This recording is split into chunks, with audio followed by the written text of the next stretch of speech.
Mesdames, mesdemoiselles, messieurs, chers amis de Montréal et d'ailleurs, voici votre rendez-vous à la française, émission web présentée par Philippe Regnault. Bonjour à toutes et à tous, merci d'être là derrière vos iPods, vos iPhones, vos Android, BlackBerry et autres tablettes de compagnie. À la française, la seule émission du web qui dit colis à la crise et qui parle français au Québécois. Ça envoie le bois là. Française, émission web. Au programme de cette émission, les 371 ans de Montréal et les muséales du Vieux Montréal dans les bons plans sortis, Mamzelle, l'artiste à la française de la semaine, le glacier du Bilboquet pour notre plan gourmand, le Massilia pour l'actu vue du côté comptoir, sans oublier le feuilleton de la semaine, le clin d'œil de Benjamin Marquis, les conseils pratiques d'Immigrants Québec et le vin du mois avec Serge Dahan. En deuxième partie, nous recevrons au plateau le chanteur Jérôme Minière pour la sortie de son nouvel album. Jérôme Minière danse avec Eric Copter. Derrière le micro, cette semaine, Karine Janssen, Arnaud Nobile, Jonathan Chodja et David Dropsy, Maël Cormier et Serge Dahan. À la réalisation, Jean-François Dunogier. Aux commandes, derrière les platines, Simon Chauffret. Alors que vous soyez dans le métro, dans le salon, dans la cuisine, en voiture ou dans un champ de maïs, installez-vous confortablement, nous, on s'occupe du reste. À la française, l'émission des Français qui aiment le web, Montréal et les émissions du web. Cette semaine, alors que la France entre officiellement en récession et que l'intérêt des Européens pour la construction européenne a chuté en un an de 15 points, passant de 60% d'opinion favorable à seulement 45% selon le centre de recherche américain Pew, quel avenir pour l'accord global de libre-échange entre l'Union européenne et le Canada ? Alors que sa conclusion était attendue l'automne dernier, et alors même que le ministre québécois des Relations internationales, Jean-François Lisée, se voulait rassurant en début de semaine, les négociations en ce printemps morose et incertain donnent plutôt l'impression de piétiner que d'avancer rondement. Alors que le Québec peut se targuer, à l'image de la France, d'avoir imposé en préambule de l'accord à venir la reconnaissance de la diversité culturelle, les discussions n'en demeurent pas moins tendues à l'échelle des deux continents, en particulier sur le terrain agricole. Résumons.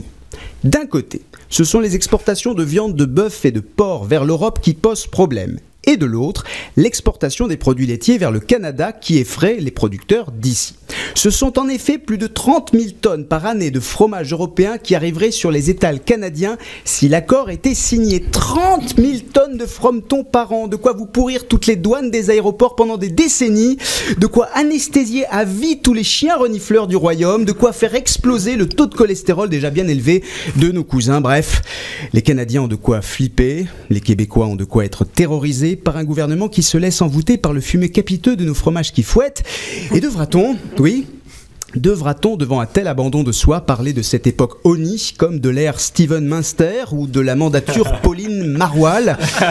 Les paris restent ouverts. Toujours est-il qu'avant de voir nos fromages européens envahir le Canada, les Français, eux, sont bel et bien en train de repeupler la belle province, à tel point nombreux à Montréal que depuis quelques mois, le consulat de France n'arrive plus à livrer les passeports français aux ressortissants installés dans la métropole.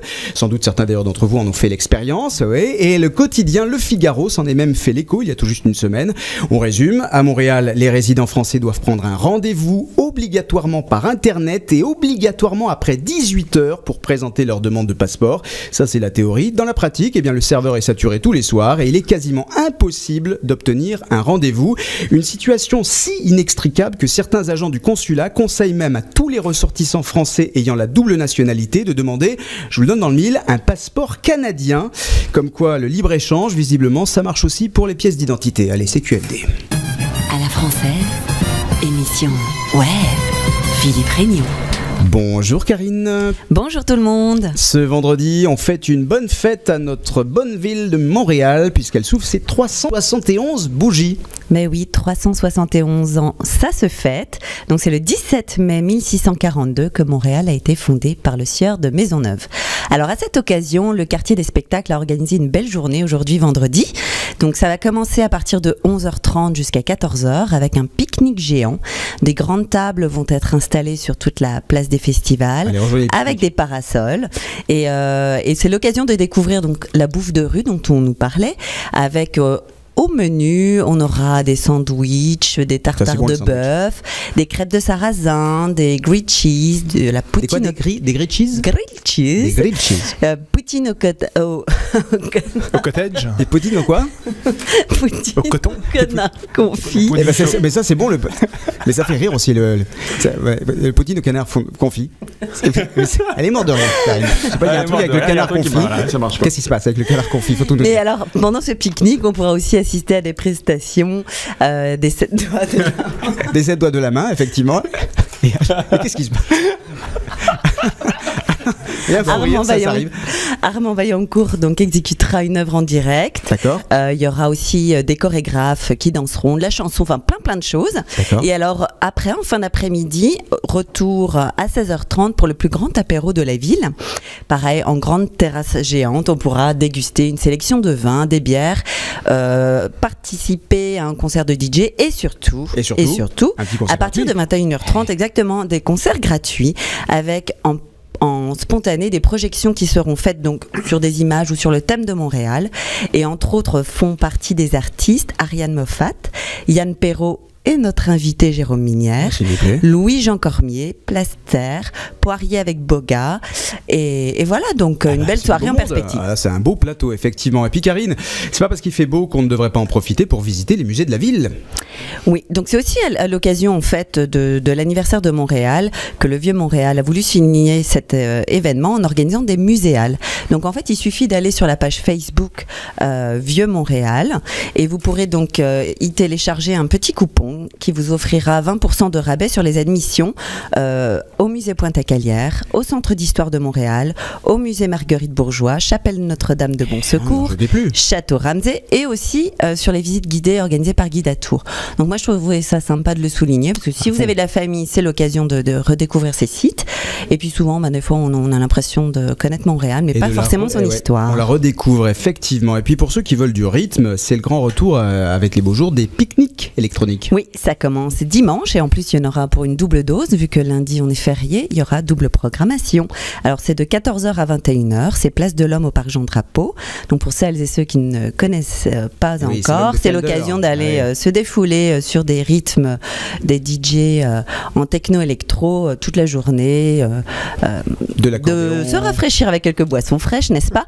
Les passes sont à 14$. Par contre, si vous êtes un accro de la danse, vous pouvez vous procurer le pass de saison à 86,23$ tout compris, mais ça c'est valable jusqu'au 31 mai. Donc pour connaître toute la programmation, la totale, ça. C'est ça, exactement. Vous pouvez vous rendre sur le site web et voir toutes les programmations.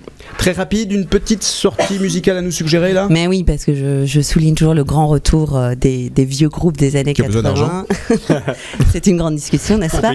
Alors là, c'est Pet Shop Boys, lui aussi revient, donc ça sera le 24 septembre à l'Olympia, donc pour la sortie de son nouvel album Électrique. Ah, ça nous rajeunit pas non plus, ça, effectivement, Pet Shop Boys.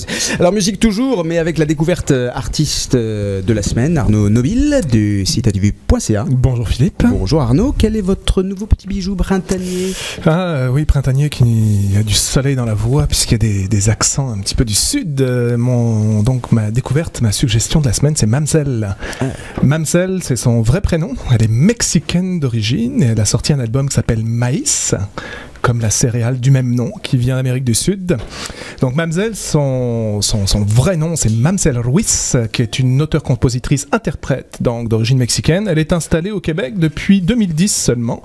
Elle y a fait son nid très rapidement. Ce petit réseau, bien constitué. Quand elle est arrivée déjà, elle a été engagée par le Cirque du Soleil et puis elle a tenu le rôle de la chanteuse-interprète. Dans Totem. Exactement, pendant 55 représentations. Bravo Philippe, je vois que vous suivez la scène culturelle. Oui. Mais avant ça, je ne sais pas si vous la connaissiez à cette époque-là, vous l'aviez peut-être croisée lors d'un de vos voyages au Mexique, parce qu'elle a débuté à 5 ans comme soliste dans des chorales, dans un choral d'église. Ça je savais vraiment pas, là, vous nous apprenez des choses. Et d'ailleurs, dans son interprétation, on sent encore actuellement là des inspirations transcendantales. Elle est trans, quoi. Oui, vraiment, c'est pas juste une interprète légère. Là, moi, quand je l'entends, elle me transporte. Elle a une formation en technique d'opéra, elle s'est spécialisée ensuite dans le jazz, donc tout ça pour nous proposer vraiment tout un amalgame là, de sonorités entre le nord de l'Amérique et le sud de l'Amérique. C'est vrai qu'il y a pas mal d'influences quand on a la chance. J'ai eu la chance, puis j'imagine que c'est votre cas aussi, Arnaud, de la voir sur scène. Tout à fait. On sent toute cette énergie qu'elle a accumulée à la fois sur l'aspect mélodique, sur l'aspect des paroles qu'on ne comprend pas quand on ne comprend pas l'espagnol. Mais maintenant, dans son dernier album, elle chante aussi en français et en anglais. Ouais. Donc c'est intéressant. Et puis on passe toujours d'une ambiance, d'ambiance festive à des atmosphères parfois un petit peu plus feutrées, qui moi n'ont pas été sans me rappeler l'âme mexicaine montréalaise de Lassa. Qui plane encore, c'est ça. Et sur Myland et ailleurs. Oui, c'est très différent, c'est beaucoup moins torturé ce que fait Mamselle, mais je suis content qu'il y ait une autre âme mexicaine qui soit venue envoûter cette ville. On lui souhaite le même parcours, mais pas la même. Donc la musique de Mamselle, on va l'écouter, une fusion de styles très différents. On écoute un morceau qui commence un petit peu en français. Le titre, c'est Cœur du désert. Écoute Mamselle sur la française. Elle s'est infiltrée dans les interstices de l'espace pour écouter l'univers, lui partager ses secrets. Un corazón saliendo del desierto, montado en su camello del tiempo y una roca bella otra vez dudando de él portavida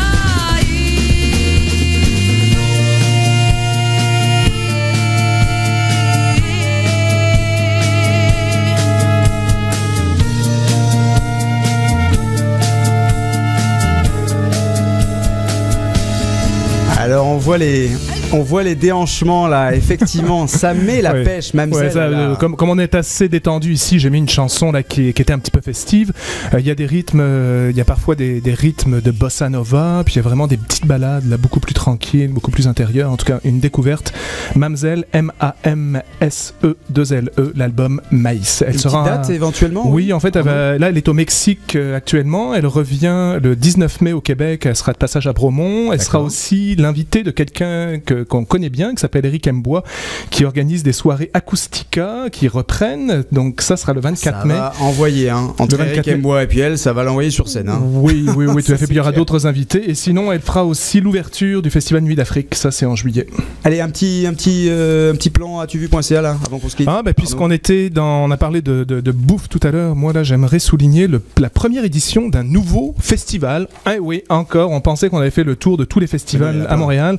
Là, ça s'appelle le salon Géfin. Le 18, les 18 et 19 mai dans le Myland, à l'église de l'Enfant Jésus, il y a donc un organisme qui s'appelle Nourris ta créativité, qui fait venir des passionnés de food arts, produits locaux, dégustations, traiteurs invités, conférences et ateliers pour les enfants.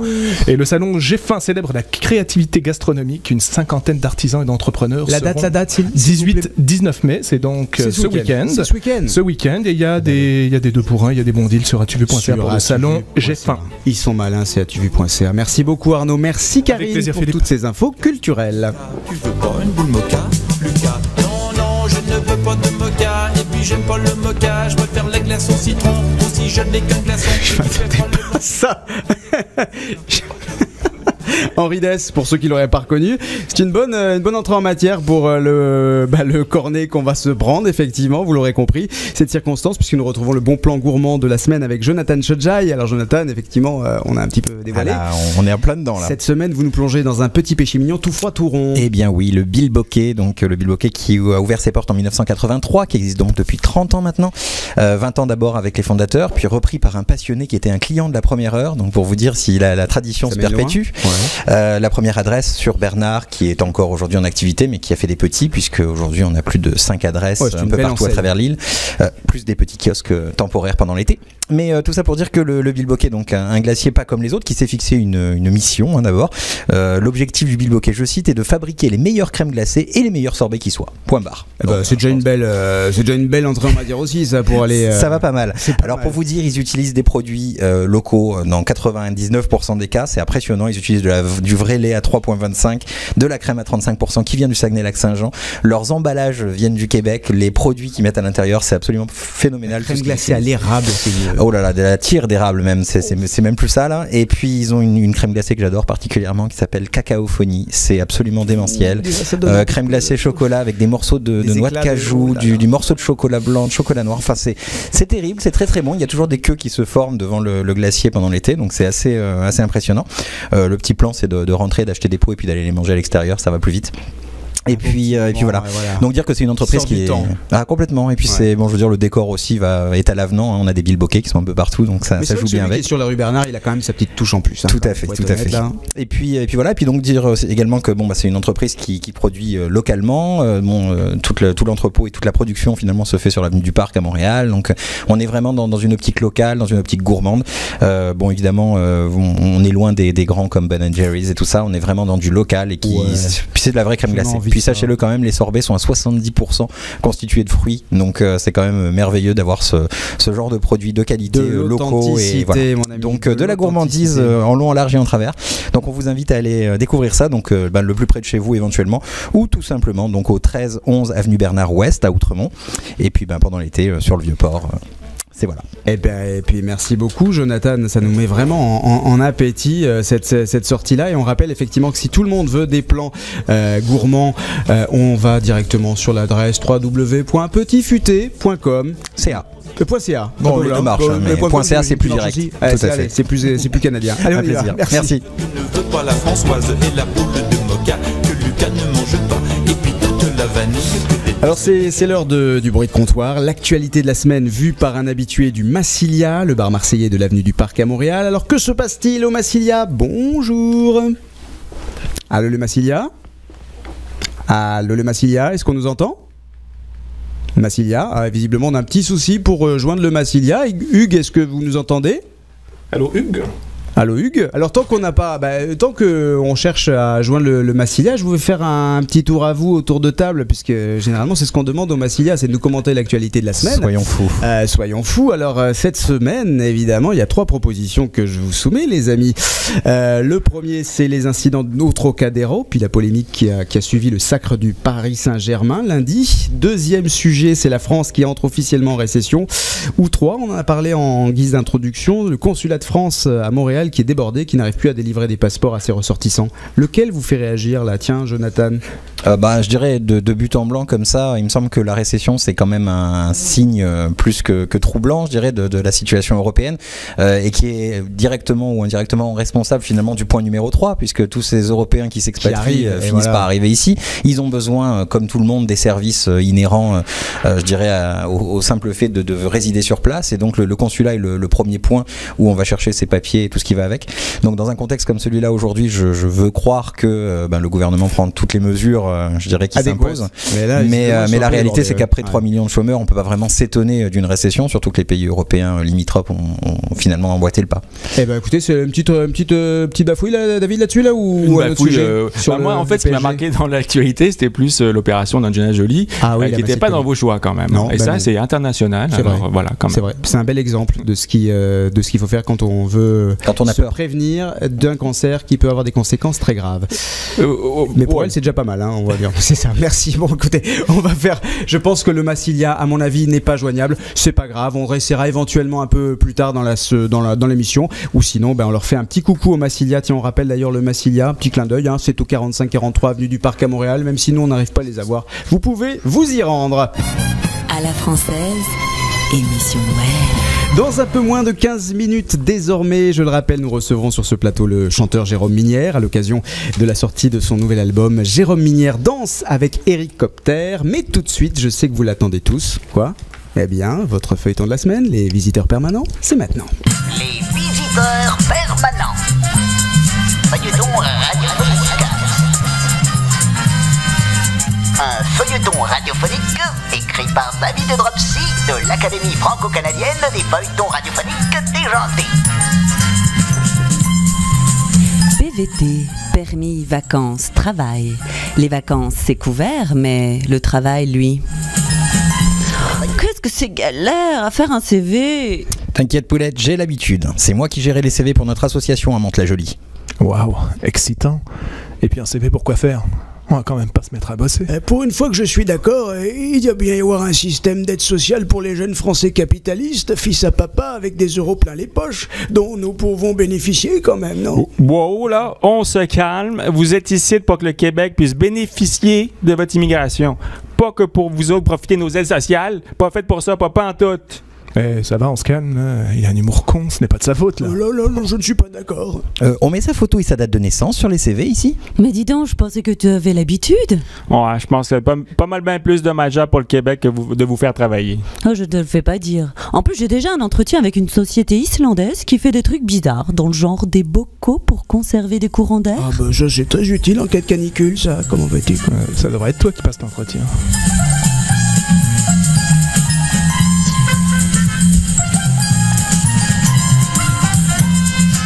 Une poulette et un Islandais passent un entretien.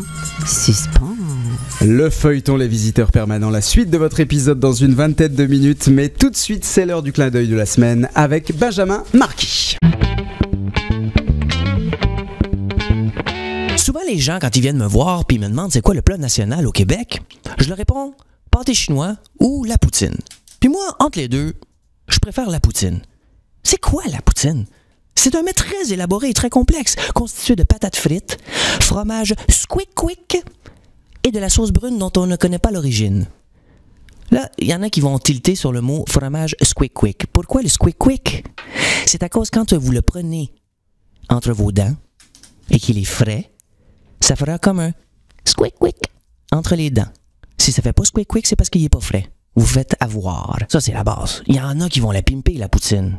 Il y en a qui vont faire les snobs, là, qui vont mettre du foie gras avec de la truffe, puis du homard, ou ben non, du fromage bleu gratiné avec des patates bio écolo grano végétaliennes.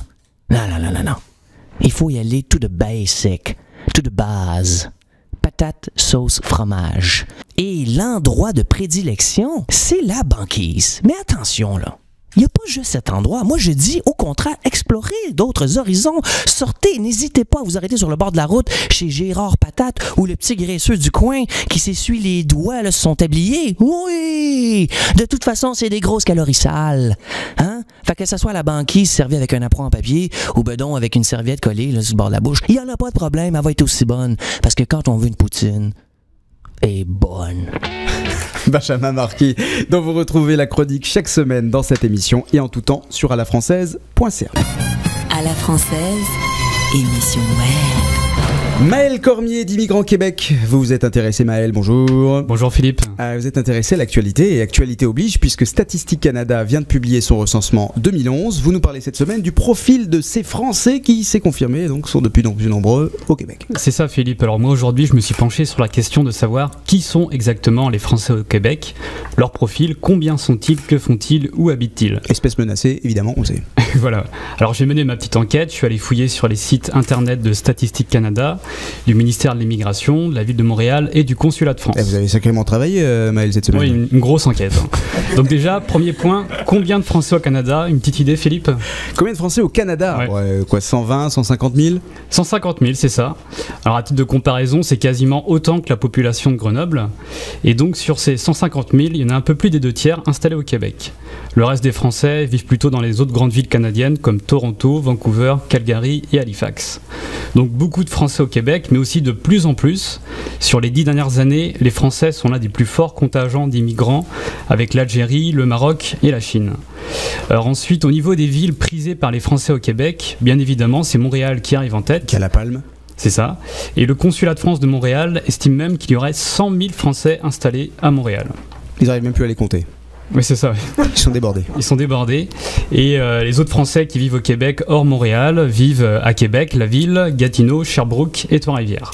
Alors maintenant, si on fait un zoom sur les Français à Montréal, Philippe, si je vous demande quel est le quartier le plus prisé par les Français à Montréal, vous me répondez... Alors là, ça va être difficile. Ça se passe entre Rosemont et le centre-ville. C'est ça, vous chauffez. Allez, faut m'aider là. Ce serait quel quartier? Le plateau. C'est ça, c'est le plateau Mont-Royal qui arrive en tête des quartiers les plus prisés par les Français. Ensuite, on trouve le quartier Côte-des-Neiges, Notre-Dame-de-Grâce. Très multiculturel d'ailleurs, Côte-des-Neiges. Oui, voilà, c'est ça. Mais qui est quand même de plus en plus délaissé par les Français, notamment les immigrants très récents, qui lui préfèrent le quartier de Rosemont, la petite patrie. Voilà, je crois que Jérôme Minière d'ailleurs, il vient de là-bas aussi. Voilà, il fait partie de cette nouvelle génération qui n'est plus nouvelle et qui y est heureusement. Donc voilà en ce qui concerne la localisation des Français au Québec. Et maintenant, si on devait dégager une sorte de profil type du Français au Québec, eh bien premièrement, ça serait un homme. En effet, la population immigrante française compte davantage d'hommes, 53%, que de femmes, 47%. Ouais. Alors ça, c'est un phénomène que je ne saurais pas vraiment expliquer. Bah là, on est qu'entre hommes, hein, c'est ça. C'est ça. Ensuite, l'immigrant français aurait plutôt entre 25 et 44 ans, serait en couple, diplômé d'études supérieures et travaillerait dans le secteur de la vente et des services. Alors par contre, le français au Québec a beau être diplômé, c'est pas pour autant qu'il est bilingue. Qui est diplomate? Non, il n'est pas bilingue pour autant. Il y a seulement 54% des Français au Québec qui ont déclaré maîtriser à la fois le français et l'anglais. Donc il y a du boulot. Il y a du travail au niveau des langues.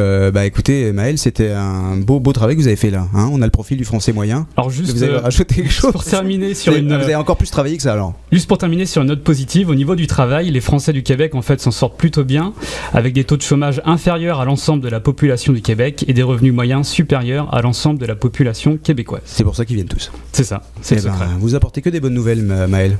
Vous êtes une espèce de rayon de soleil dans ce printemps un peu morose. Merci Philippe. De rien. Merci Maël. Allez, salut, on va chanter, allez.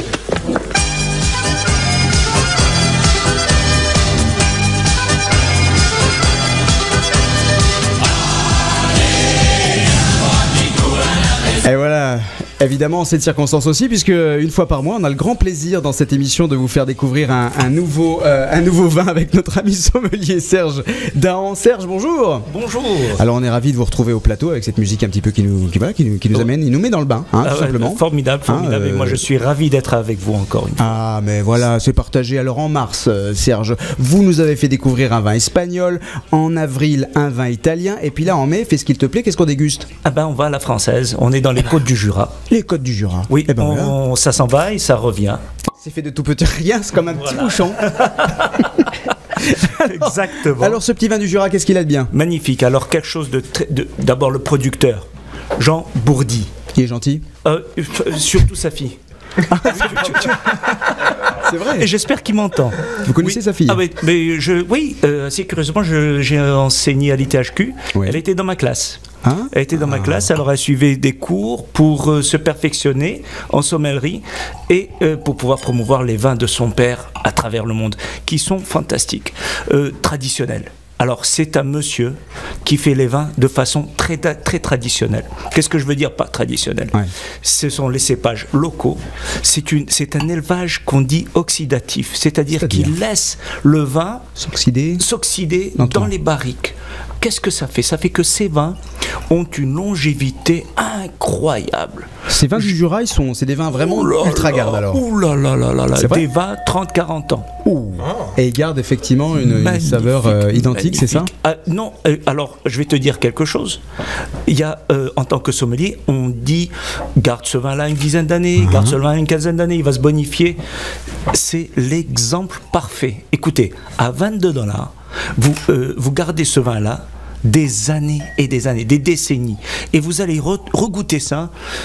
C'est incroyable comment c'est bon, comment c'est délicieux. Déjà là, très bien. Déjà là. Ouais, on dirait qu'il est quand même assez fort en alcool. Hein. Mais alors les cépages, Trousseau, Poulsard, et dû à la proximité de la Bourgogne, le Jura, du Pinot Noir. Le petit secret du Jura. Et celui-là, on le trouve à la SAQ? On le trouve à la SAQ. Je l'écoute. C'est quoi le nom? Le nom de ce vin? Côte du Jura. Côte du Jura. C'est un 2008 par Jean Bourdi. Jean Bourdi. C'est ça, à $22. Et si on à $22, c'est quand même très accessible pour un vin de cette qualité-là. Et un petit mets qu'on peut accompagner avec ce vin? Alors, bon, là je vais m'amuser. Amusez-vous. Oui, on aime ça. Parce que on est dans la période des barbecues, n'est-ce pas? Exactement. Ça s'en vient. Alors, quand on dit barbecue, on pense les gros steaks, les grosses viandes, les mijotés, macérés, ensuite grillés, tout ça. Non. Moi, je vais aller avec quelque chose de plus léger. Alors, tout cru. Des escalopes de veau, grillées, style paillarde, magnifique avec ça. On commence avec un plateau charcuterie. Superbe. Et ça, le petit Côte du Jura là, il va bien là-dessus là. Magnifique. Ça sent bon ça. Ça sent bon l'été ça. Ah, c'est le plaisir, c'est le bonheur. Mais tout en dentelle. Bon, eh bien, écoutez Serge, on vous suit et on vous croit sur parole et je peux vous dire que déjà, il y a beaucoup de gens qui nous demandent les vins à la SAQ, c'est vrai, on témoigne ici, le vin qu'on a entendu à telle ou telle émission. Donc celui-ci, on retient effectivement Côte du Jura de Jean Bourdi, à la SAQ, $22 et quelques. Merci beaucoup Serge. Serge Dahan, si vous aimez sa chronique, son amour du vin, sa verve, vous pouvez bénéficier de ses conseils dans des ateliers pratiques. Pour le contacter et suivre son actualité, www.sergesommelier.com. Tout de suite après la pause musicale, nous accueillerons notre invité de la semaine, le chanteur Jérôme Minière.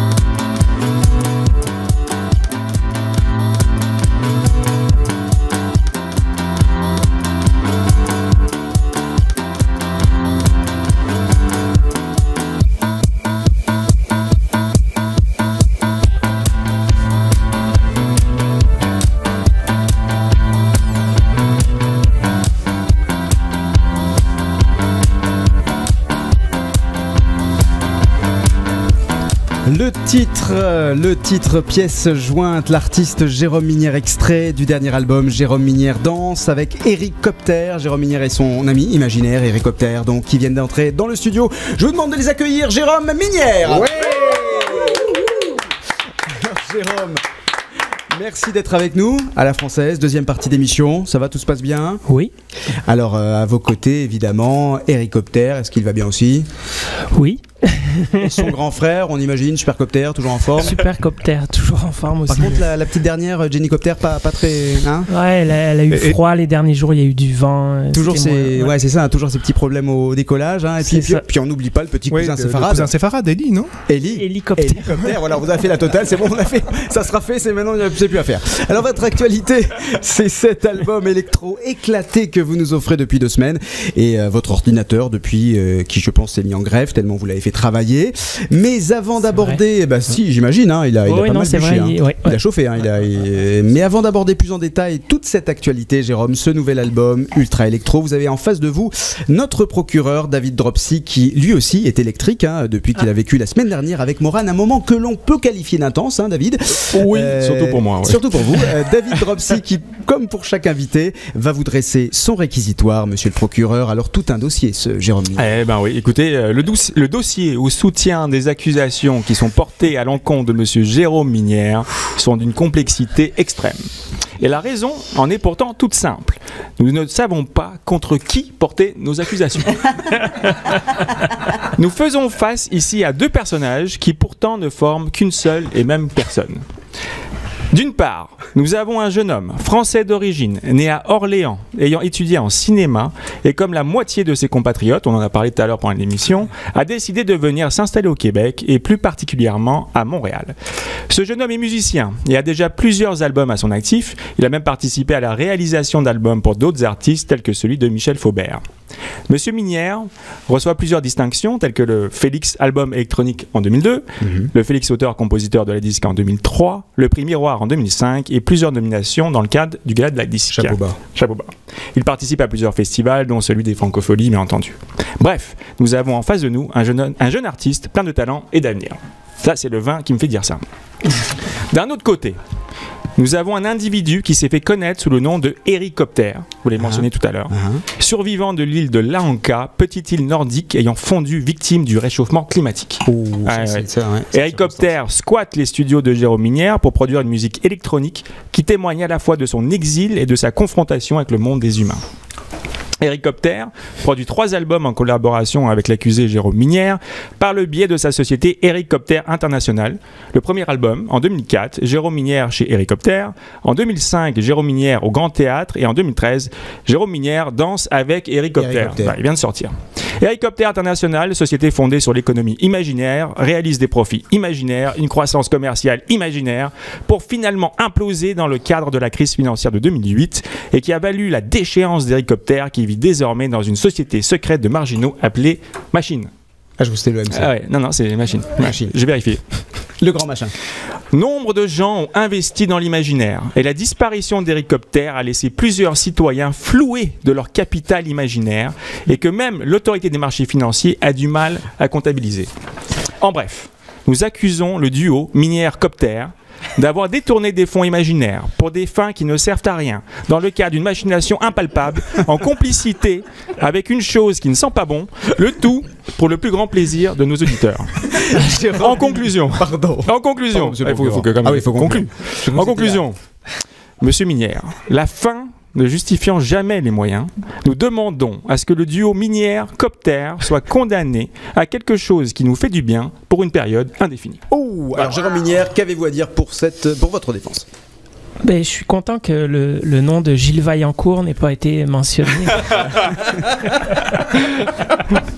De quelle aval paternité. Mais c'est vrai que oui, et je suis content aussi de ne pas être accusé encore de gangstérisme, mais c'est proche quand même. Il n'était pas loin. Hein. Non, mais c'est vrai qu'on forme une équipe un petit peu douteuse. C'est le Bonnie and Clyde de la musique. D'être notre fond quand même, c'est pas léger. Hein. C'est clair. Alors Jérôme Minière, un peu plus de 2 ans après le très remarqué Le Vrai Le Faux, un album plutôt pop, hein, où vous revisitiez votre style musical avec des mélodies qui d'ailleurs restent longtemps en tête, c'est le cas de le dire. Voilà que vous revenez donc, comme l'a dit très justement David, à votre cher et tendre Hélicoptère. Alors animal artistique imaginaire qui vous suit depuis le début de votre carrière, c'est quoi? C'est votre double, c'est votre ombre, c'est qui au fond cet Héri?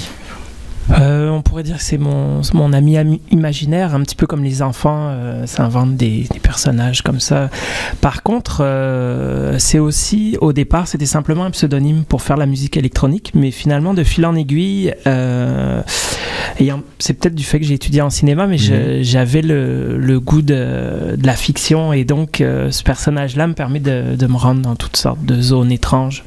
Comme par exemple, le premier dessin qui a été fait d'Hélicoptère, il a les 2 yeux du même côté. Alors moi je l'ai jamais rencontré physiquement, mais c'est ça permet toutes sortes d'extrapolations. En tout cas, il faudra nous donner l'adresse de votre Pharmaprix, parce que c'est clairement, ils en ont de la bonne là. Sérieusement. Non, très sérieusement. Et pourtant, surtout qu'on n'est pas loin. Sérieusement, vos enfants, en tout cas, ne doivent pas s'ennuyer avec vous, parce que c'est génial d'avoir un papa qui tripe comme ça, honnêtement. Parce que là, c'est vraiment un jeu, là, un pur jeu. Oui. En même temps, étonnamment, chez moi, je suis plutôt quelqu'un de sérieux, en fait. Ouais, je suis affreusement sérieux. Finalement. Donc là, c'est un peu l'univers d'évasion que vous avez avec cet Hélicoptère. Ouais, on pourrait dire ça. Ouais, c'est votre évasion. Votre relation avec Hélicoptère a déjà donné lieu, comme le disait David, à 3 albums précédents. On va le rappeler, le premier en 2001, un autre en 2004 et un en 2005 avec donc le Grand Théâtre.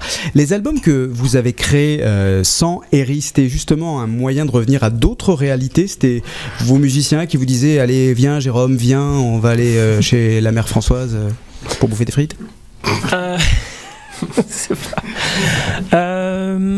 C'est cyclique un petit peu, mais disons que à travers Hélicoptère, disons un personnage de fiction, ça me permet d'aborder des sujets plus particuliers. Par exemple, l'économie de marché, le fait d'avoir un personnage donc fictionnel. Après, pour le projet sur l'économie de marché, il est devenu une personne morale, donc ça me permettait d'avoir vraiment une compagnie bidon, etc.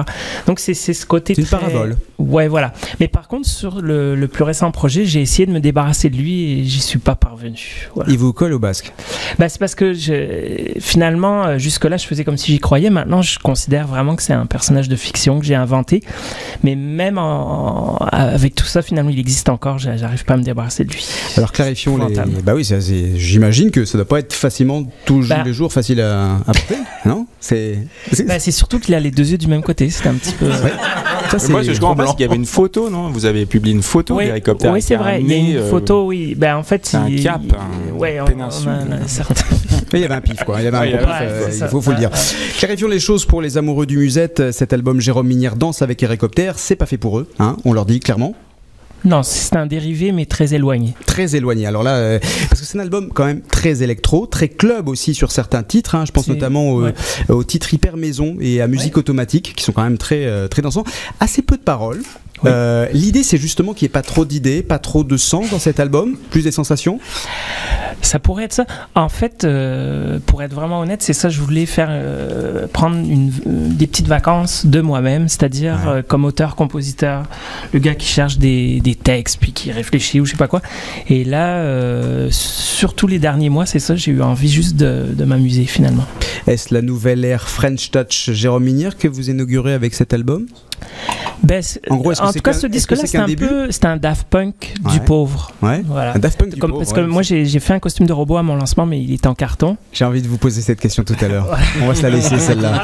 Jérôme Minière, parce que ça c'est clair, ça s'est fait remarquer en tout cas. Jérôme Minière, on va faire une première pause musicale en écoutant un deuxième titre de ce nouvel album. Donc on le rappelle, Jérôme Minière danse avec Hélicoptère, qui vient de paraître. On va continuer à explorer votre univers psychédélico-ptérien, mais avant, on écoute quelque chose de rectangulaire. Jérôme Minière, invité d'À la Française. Aux abords d'une école, les oiseaux, les enfants, une farandole. En attendant, elle écoute quelque chose de rectangulaire qui dans sa main émet de la lumière.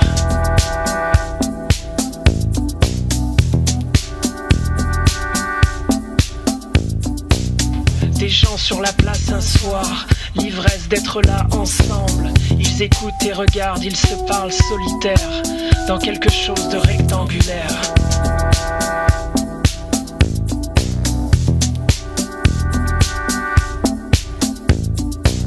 Dans une salle obscure, un spectacle de musique. On reconnaît le public qui écoute et regarde, non. Quelque chose de rectangulaire, le titre, l'album, Jérôme Minière danse avec Hélicoptère. Jérôme Minière, invité d'À la Française. On évoquait juste avant d'écouter un extrait donc de ce titre, l'univers très électro de ce nouvel album.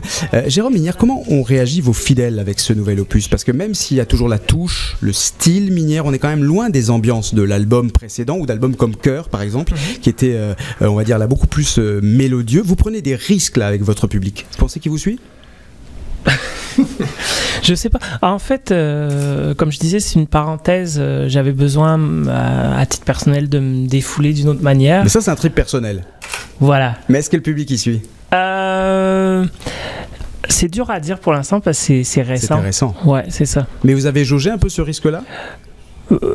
Je l'ai beaucoup, si on parle vraiment d'économie, je l'ai beaucoup minimisé parce que c'est un disque qui m'a coûté peu cher, c'est-à-dire que j'ai vraiment vu le système dans lequel on vit aujourd'hui, je devais minimiser les risques. Ouais. Et en plus, au départ, ça devait être beaucoup plus bizarre que ça. Ça devait être encore plus flyé? Ah oui, beaucoup plus que ça, oui. Ah oui. Ah oui, et donc là, du coup, parce que quand vous avez créé cet album-là, est-ce que c'est un album qui est venu, quand vous dites de parenthèse, il est venu comme ça par enchantement, ou est-ce qu'il avait... Non, ça fait à peu près 3 ans que je travaille dessus. Ouais. Et en fait, ce qui était compliqué, c'est que le précédent Hélicoptère étant sur l'économie de marché, c'était très difficile de donner une suite.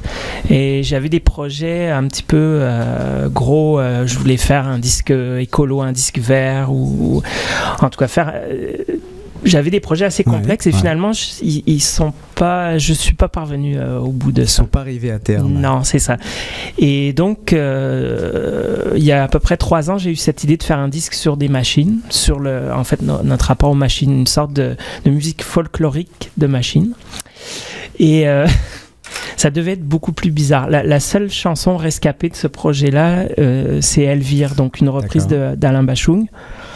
Donc il devait y avoir juste des voix d'ordinateur et ça devait être plus étrange que ça. Ouais, parce que on voit qu'effectivement dans cet album il y a beaucoup de bidouilles, de sons, mais en même temps il y a un son très pur. Ça c'est quelque chose que vous aimez aussi, parce que même sur le dernier album, sur le vrai le faux, le son est extrêmement léché. C'est quelque chose que vous travaillez beaucoup, ça? Oui, c'est étonnant. Je dirais qu'à travers les années, c'est ce qui s'est précisé pour moi, c'est-à-dire que j'étais quelqu'un, si on comparait à la cuisine, je mettais beaucoup d'ingrédients.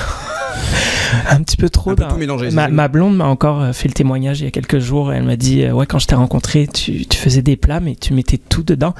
Et c'était un petit peu étrange. Et je faisais comme si j'aimais, mais c'était pas si terrible que ça. Elle a dégusté quoi? Ouais, elle a dégusté. Bah, elle est toujours là, non? Elle est toujours là. Et à force, avec l'expérience, je mets moins d'ingrédients et j'essaye que ça soit plus équilibré. Donc c'est vrai que les deux derniers disques, tu as tout à fait raison, sont plus épurés et donc ça de mieux, oui, je crois. Et tout ce travail-là, tout ce travail de son, tout ce travail de montage, tout ce travail se fait chez vous?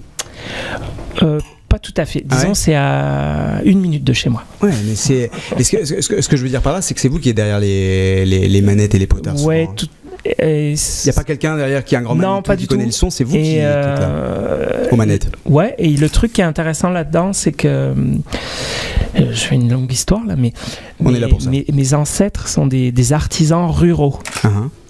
Et mes grands-parents en fait. Et je trouve intéressant finalement le fait que je fasse à peu près le même boulot aujourd'hui. C'est-à-dire, si je repense à mon grand-père qui est maintenant décédé, j'ai un de mes grands-pères, il était horloger en fait, mais dans un petit village. Et je le voyais à une table avec toutes ses loupes, ses petits instruments. Et il travaillait finalement très minutieusement tous les jours comme ça, et finalement je fais à peu près le même boulot quoi, donc c'est étonnant. C'est une belle retour finalement à vos racines. Quand on écoute cet album, et plus on avance dans son écoute, plus on sent comme un clin d'œil aussi complice à nos errances technologiques actuelles. On vient d'évoquer le rapport à la machine désincarnée, on a le sentiment d'une certaine solitude, d'une certaine sécheresse même des choses. Finalement, sous couvert d'amusement un peu frénétique dans cet album, il y a pas un peu mélancolique cet album. Oui, je sais, c'est un peu la question intello du moment là que je suis en train de poser, mais c'est un peu ça. Tu as tout à fait raison dans le sens où décidément j'ai du mal à faire des histoires courtes, mais c'est pas grave, on est là jusqu'à la nuit là, vous fermez. Voilà, le départ, en fait, au départ pour ce projet-là, c'était vraiment donc un projet beaucoup plus concept sur les machines, et tous mes précédents projets d'hélicoptère avaient des livrets très épais avec beaucoup de texte. Et dans ce cas-ci, en fait, ce qui est arrivé, c'est qu'il y a à peu près 1 an, j'avais trop de texte, trop de fiction, c'était trop complexe pour rentrer dans un disque. Et donc j'ai fait une sorte de divorce, j'ai décidé de sortir le disque séparément. Et donc il y a tout donc il y aura livré peut-être l'univers aussi avec plus tard. Il y aurait un objet littéraire normalement dans les disons, les prochaines années. Mais tout ça pour dire que ce disque-là est un peu il garde des traces de ça, mais c'est en filigrane, c'est pas voilà. Il n'y a pas de tournée de prévue autour de cet album. Pourquoi? Parce que ce projet-là, je l'ai vraiment fait pour m'amuser. Et adapter un projet électronique sur scène, c'est vraiment un boulot. Et je me suis dit, tout va être fait dans le plaisir, et je vais attendre qu'il y ait des offres qui soient amusantes et non pas forcer les choses. Voilà. Eh ben écoutez, on espère en tout cas que les choses amusantes vont venir. Oui, je pense qu'il y aura. Parce que vu l'univers, il y a de quoi en créer là. Tout à fait. Jérôme Minière, on va devoir quitter l'univers justement des songes, car l'heure est grave. Vous êtes prêts? C'est l'heure de la deuxième partie de notre feuilleton, les visiteurs permanents. Oui. Moi je fais partie d'un des. Ok. Ça, tout le monde s'y prête. C'est vrai. C'est sûr que vous êtes prêts. Vous êtes bien prêts. Je vais y aller. On a hésité entre direct. vous ou hélicoptère, mais finalement. J'accepte. Alors c'est parti. Les visiteurs permanents. Feuilleton radiophonique. Un feuilleton radiophonique écrit par David Dropsy de l'Académie franco-canadienne des feuilletons radiophoniques déjantés.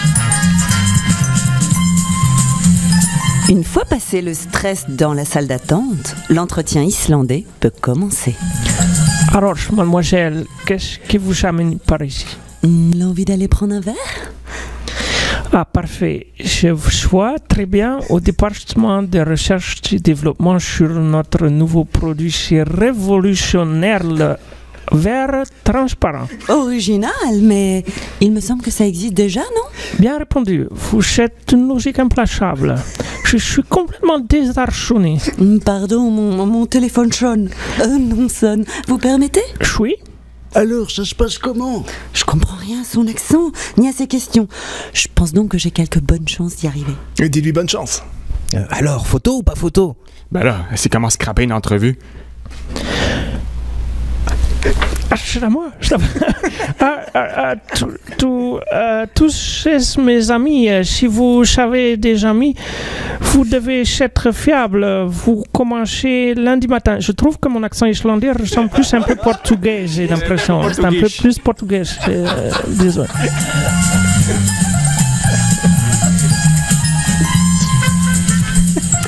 Photo ou pas, une entrevue, ça n'a ni queue ni tête. Merci Jérôme Minière.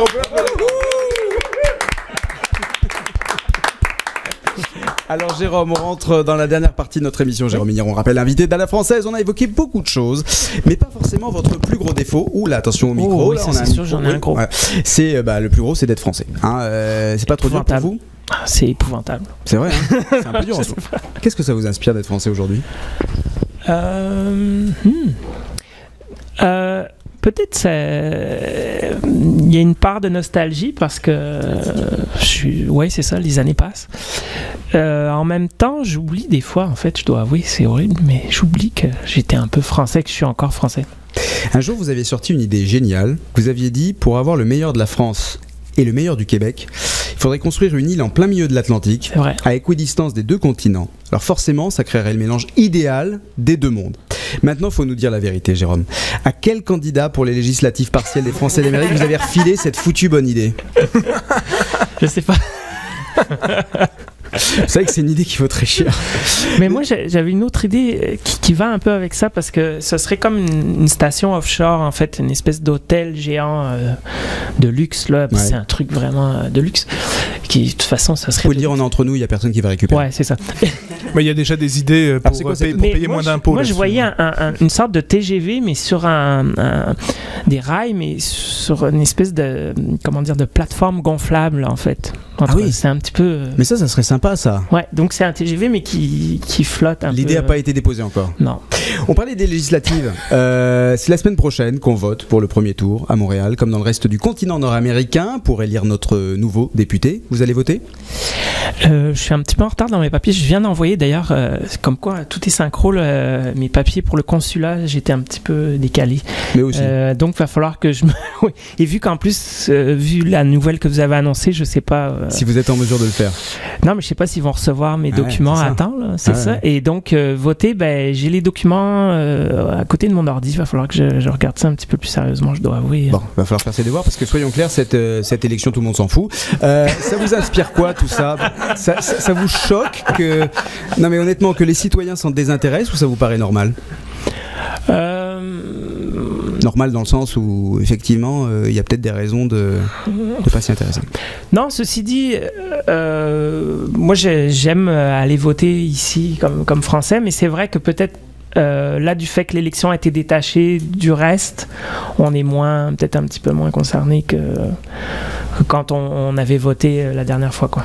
Quand on est français ici, installé ici depuis longtemps, c'est plus l'actualité locale et puis l'implication peut-être communautaire locale qui vous paraîtrait importante, en tout cas peut-être pour vous. Oui, c'est sûr que dans mon cas personnel, étant en fait vivant depuis 15 ans presque avec une Québécoise ayant des enfants, c'est vrai qu'il prend femme, prend pays, donc je me sens de plus en plus concerné ici, en fait, localement et au Québec et au Canada. Mais ceci dit, je garde toujours un œil et une oreille attentive de l'autre côté. Vers l'autre côté. Parce que pour l'instant, en ce moment, ce qui arrive de l'autre côté n'est pas forcément très brillant. Ouais. Exactement. Ouais. Parce que quand vous parliez vous évoquez hélicoptère, vous évoquez tout cet imaginaire justement pour traiter des réalités actuelles, d'une certaine actualité économique, même. On a l'impression que vous avez une sensibilité, vous avez une approche dans votre création qui est quand même très humain. Mais vous êtes humain, même peut-être fragile. Peut-être même fragile. Mais en tout cas, on sent quand même que les questions d'actualité ne sont pas séparées de votre travail. Ouais. Donc justement, tout ce qui se passe en ce moment, tout ce qu'on entend de l'autre côté de l'Atlantique, ça vous laisse pas de glace, j'imagine. Est-ce que là-dessus, ça a pu inspirer éventuellement quelques chansons, Pas encore, mais oui, c'est vrai que je suis un petit peu inquiet de voir ce qui se passe en Europe et en France. Et la montée un peu des populismes et tout ça, ça m'inquiète un petit peu, ouais.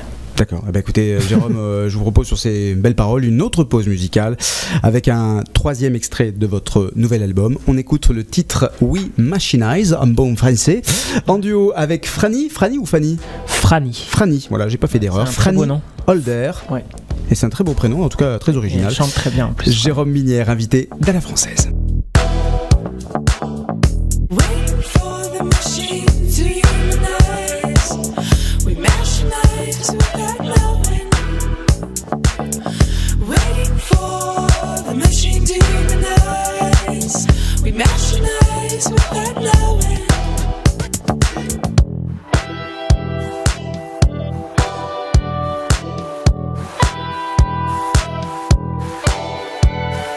Watching birds flying into birds' ideas into broken folds, feeling glasses just right. But when your veins are plastic circuits, when your heart is just generic.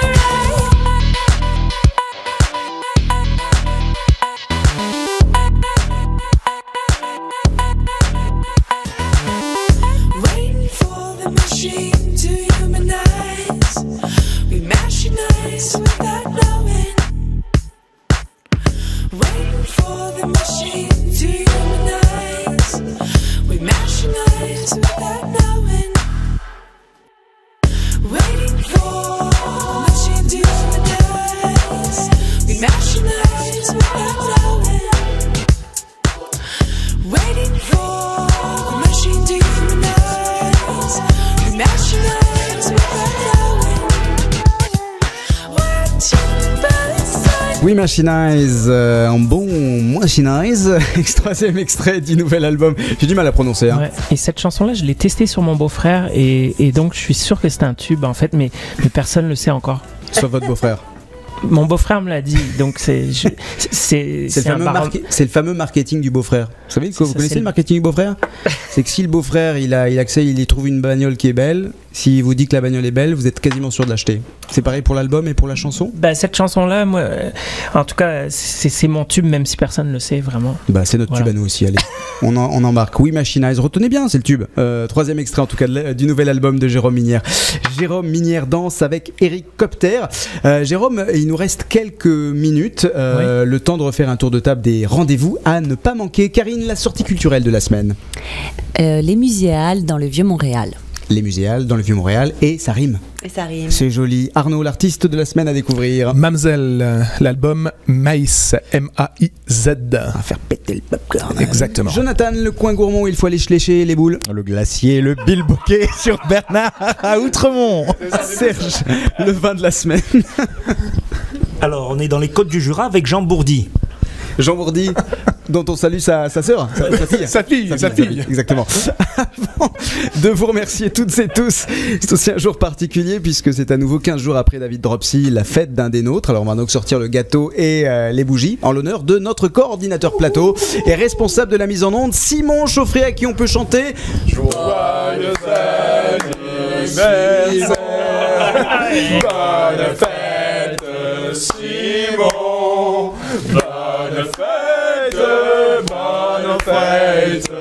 Bonne fête, Simon. Voilà, et puis ce qui est bien, c'est que comme il n'a pas de micro, il ne peut pas nous faire de discours. Je tiens à remercier une fois encore notre invité Jérôme Minière en concert avec d'autres grands artistes ce vendredi soir au Quartier des Spectacles dans le cadre du 371e anniversaire de la Fondation de Montréal. Bonne fête aussi donc à Montréal. Et puis allez-y, c'est gratuit en plus. Et puis ce nouvel album, on le rappelle, Jérôme Minière danse avec Eric Copter qui vous fera, on l'espère, danser sous les thromboscopes tout l'été jusqu'au bout de la nuit. C'est votre mission, Jérôme, hein? Oui. Et on n'oublie pas que Jérôme Minière est en concert aussi pour le 371e. C'est exactement ce qu'on vient de dire, Karine. Merci. Donc Karine qui est à l'ouest, évidemment. Non, mais le Jura, le petit côte du Jura est très bon. Le côte du Jura lui a fait un petit effet. Un grand merci. Elle est encore à fond sur ta blague. Un grand merci à toute l'équipe présente cette semaine au micro. Karine Janssen, justement, Arnaud Nobile, Jonathan Chodjaï, Maël Cormier, David Dropsy et Serge Dahan à la réalisation de cette émission. Jean-François Dunogier et Simon Chauffret au platine. Un grand merci Merci à nos commanditaires, Sennheiser pour la technique, atuvu.ca pour la partie artistique et Immigrant Québec pour le soutien logistique. Le générique de cette émission, toujours le même, signé Raymond Lefebvre, on l'a mis à Raymond. Toutes les infos sur l'émission et sur les chroniques, c'est sur alafrancaise.ca. Vendredi prochain, nous recevrons le chanteur Thomas Jensen. Passez une excellente fin de semaine et surtout, gardez le sourire.